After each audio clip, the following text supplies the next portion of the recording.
Let's have Honorable Russell, Mule, Robert, and Owen, in that order. Thank you very much. One question each. Thank you very much, Honorable Speaker. Yeah, I think I'll just raise one question. Honorable Oparanya, you are the Minister for Planning in the Kibaki administration, and you basically authored Vision 2030, which actually today is a blueprint and is the roadmap for development for Kenya. I don't think there is another more serious document that has come about. Governing is a social contract. And when you talk about MSCs,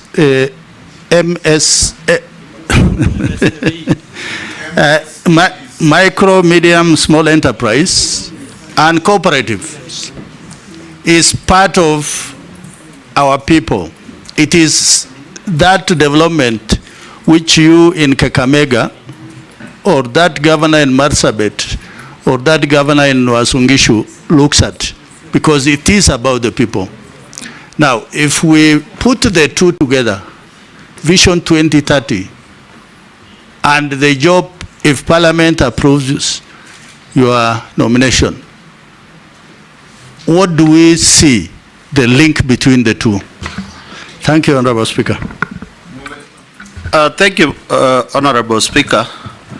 I want to pose a question to the nominee with the great experience he has in the government since Kibaki time, and as my colleague said, the author of Vision 2030. Do you think it will be viable to continue having separate funds to help the youth, the women in Kenya, whereby they are domiciled in different ministries and management? For example, we have Wewezo Fund, domicile at youth, Women Fund at gender, Youth Fund at youth ministry, then ASLA at cooperative. Is it, from your experience, is it viable? And if it's not viable, will you be suggesting to the to the government of the day and the executive whether we can pull these all these funds to one basket, whereby proper management, proper resource, and proper distribution of these funds to Kenyans to help the economy grow? I just want to hear your thoughts on that, because we must do things differently. Robert? Yeah, thank you, Mr. Speaker.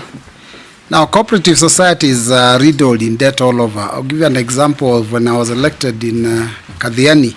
The coffee factories there, the coffee cooperative societies were all in debt and all kept coming to us to try and help them to raise money. I would like you to maybe explain to us how they get into debt, so deeply in debt, and how you as government can be able to help them. But Mr. Speaker, you know, interesting times listening to my leader from Azimio defend the Hustler Fund, which we were very seriously opposing, and I'm also learning a lot. But you have confessed some things here, and I sympathize with you when you talk about how EACC has actually, and you did this on oath, that EACC was actually acting as a political tool, fighting you because of exercising your democratic right in picketing under Article 37. Now, if we are approved, then you will be sitting in cabinet, and you know there's that thing we call collective responsibility. So you'll be part of government. Maybe you can tell us, how will you use that office to ensure that this persecution does not continue again in this country? Thank you, Mr. Speaker. Yes, Speaker. I would like to direct this question to the nominee. You know, there was during President Kibaki's time, there was this famous saying, "What gets measured gets done." And it spoke into the realm of performance management. And I think you were there, the Honorable Speaker was there, and this country's growth during that time was actually pedestaled on performance management, which was translated into performance contracts. And we realized that we could actually measure the growth of the country day by day, because every institution in this country, every ministry had the responsibility to measure performance and therefore deliver on certain deliverables. It was also pegged on Vision 2030, which you've been credited to be the author and also the person who ensured that Vision 2030 was implemented. In the last 10 years, we never saw the previous regimes talk about performance management and how to manage performance going forward. As you come into cabinet with this, if approved by this committee, of course, with this knowledge, with this vision, with this experience, how are you going to bring back the good old things that were really helping in the growth of this country? Noting that President Kibaki's time, Kenya really had great performance, and your knowledge on it, your experience, now that we are bringing you in, the new people that are there, how are you going to help cabinet approve performance management, which I think is the best tool to measure performance? How are you going to help this country in that realm? I thank you. Nominee, deal with those four.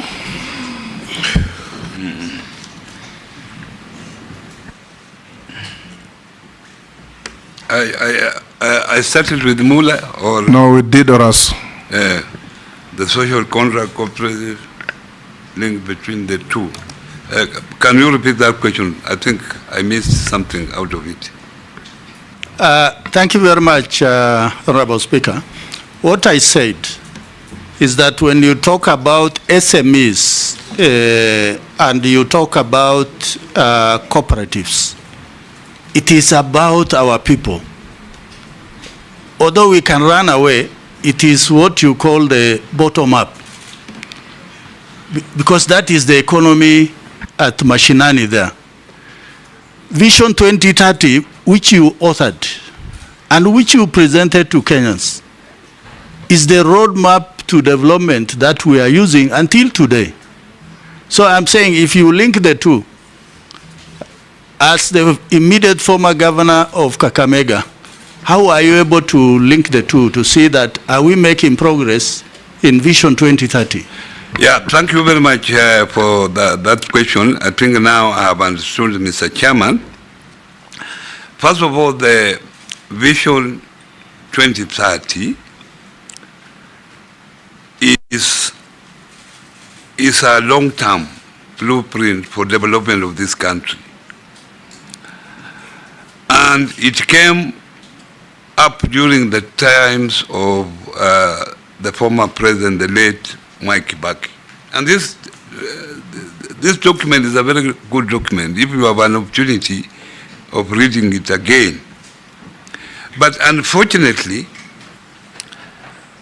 the other governments, when they came in, they tried to come in with their own things.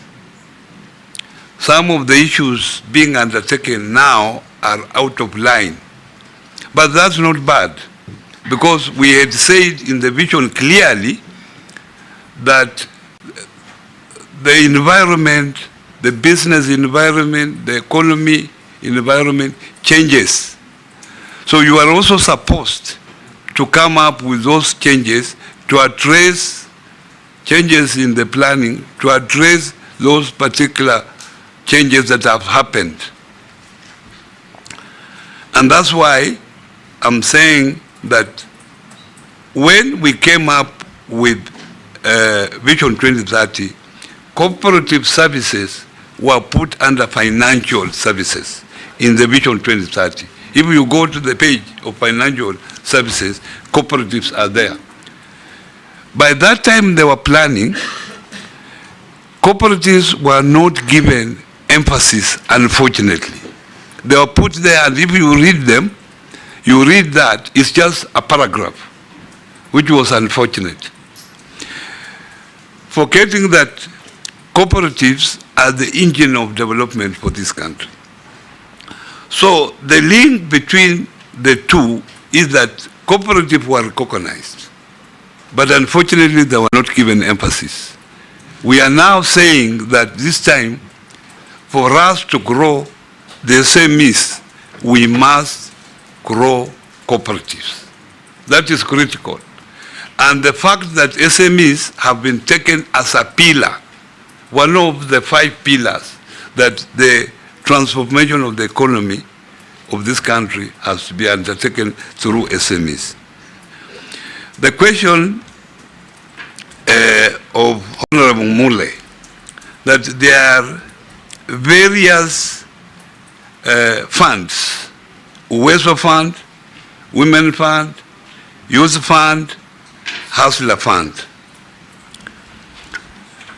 Fortunately, Honorable Mule, these funds have been put under one ministry now, under SMEs, except for Youth Fund, which was there briefly, and it was taken to the Ministry of Youth. And I think that was a mistake. These funds were meant for different purposes, but they were also established to address various concerns at that time. That time, our good women were making noise that they need a fund. So whoever was in power that time responded by creating a women fund. The same for youth. And the UEFA Fund is the very basic one. In fact, UEFA Fund can easily be amalgamated with the Hustler Fund. But the only difference is that the UEFA Fund is at the constituency level. So now, if you started now amalgamating it with the Hustler Fund, which is sort of on a digital platform at the national level, then it becomes a problem. But for easy management and proper focus, I will agree with you that these funds be brought together. And let us have departments within those units.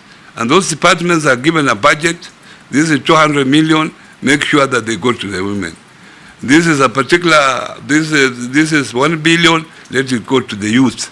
This is a particular, this amount is for people living with disabilities. Let it go to that. That will also reduce the cost of running these funds. So we have one board, one management. That is the best way. But sometimes to do this is a political decision to be made. And that is maybe a decision that you can leave it to the president to make. Because when the youth fund was put under SMEs, quickly, I think the Minister of Youth complained, and then because of the political play that time, it was moved out of it.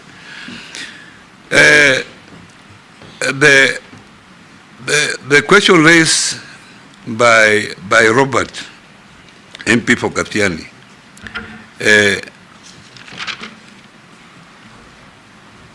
the issue of debt write-off in the cooperative. As I've told you, cooperatives are self-financing. They are umbrella cooperatives that government puts in money. Few cooperatives like dairy. Dairy is a very important sector in the economy, where the government puts in money to make sure farmers get to be paid. It's like also the sugar industry. They want to make sure that farmers are paid because sugar is consumed a lot. Milk is consumed a lot in this country. So the government must have interventions. And that's why the government is ready to write off debts because of that particular special